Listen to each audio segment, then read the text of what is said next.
School bag ফেলে হাতে তুলে নিয়েছে ক্রিকেট ব্যাট। এই ব্যাট দিয়ে সে আইপিএলে ছক্কার বৃষ্টি নামাচ্ছে। বৈভব সূর্যবংশী বিশ্বের সব মাত্রা ছাড়িয়ে যাচ্ছেন। 14 বছর বয়সে আইপিএল এর মতো মঞ্চে সেঞ্চুরি করেছেন, তাও মাত্র 35 বলে। 11টি ছক্কা ও 7টি চারে সাজানো এই ইনিংস বলে দেয় ভারত পেয়ে গেছে পরবর্তী সুপারস্টার। কাঁধে করে স্কুল ব্যাগ টানার বয়সে বৈভব আইপিএল এর একটা দলকে টানছেন। এমন কিছু সিনেমাতেও দেখা যায় না। তার সামর্থ্য যেমন আছে, সাহসও ঠিক ততটাই আছে। মাঠ দেখে না, বোলার দেখে না, ভয়ও পায় না, সমানে ব্যাট চালিয়ে যায়। বৈভব পরিচিতি পেয়েছেন দ্য বেবি বস নামে। যুবরাজ সিং থেকে শিখর ধাওয়ান সবাই তার ব্যাটিংয়ে মুগ্ধ। কিছুদিন আগে যখন নিজের প্রথম আইপিএল ম্যাচ খেলতে নেমেছিলেন, প্রথম বলেই ছক্কা হাঁকিয়েছিলেন। 20 বলে 34 রান করে হাফ সেঞ্চুরির হতাশা নিয়ে আউট হয়েছিলেন।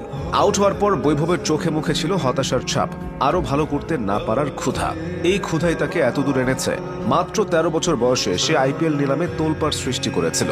1 কোটি 10 লাখ রুপিতে রাজস্থান রয়্যালস তাকে কিনেছিল। আইপিএল বহু ক্রিকেটারের জীবন বদলে দিয়েছে। সবার গল্পে একটা মিল, সেটা হলো তাদের স্ট্রাগল।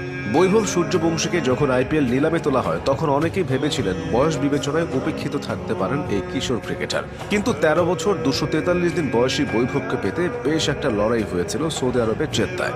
দিল্লি ক্যাপিটালস আর রাজস্থান রয়্যালস নেমেছিল সেই লড়াইতে। 30 লাখ ভিত্তিমূল্য থেকে শুরু। এরপর সেটা মিনিটের মধ্যে চলে যায় 60 থেকে 70 লাখের ঘর। 1 কোটির ঘরে যখন গেল, তখন সবার মাঝে উত্তেজনা। শেষ পর্যন্ত দিল্লিকে সরিয়ে 1 কোটি 10 লাখ রুপিতে রাজস্থানের গোলাপি শিবির দলে নেয় বৈভব সূর্যবংশীকে। আইপিএল অনেক ঘটনার জন্ম দেয়। বলতে গেলে রাতারাতি কোটিপতি বানিয়ে দেয়। অটো চালকের ছেলেকে সুপারস্টার বানিয়ে দেয়। সেই ধারাবাহিকতায় ছেদ পড়েনি। কৃষকের ছেলে বৈভব হয়ে যান কোটিপতি। অপেক্ষায় ছিলেন কখন সুযোগ আসবে, কখন ম্যাচ খেলতে পারবেন। অপেক্ষা শেষ হয়েছে। বৈভব সুযোগ পেয়েছেন, বৈভব মুগ্ধতা ছড়াচ্ছেন।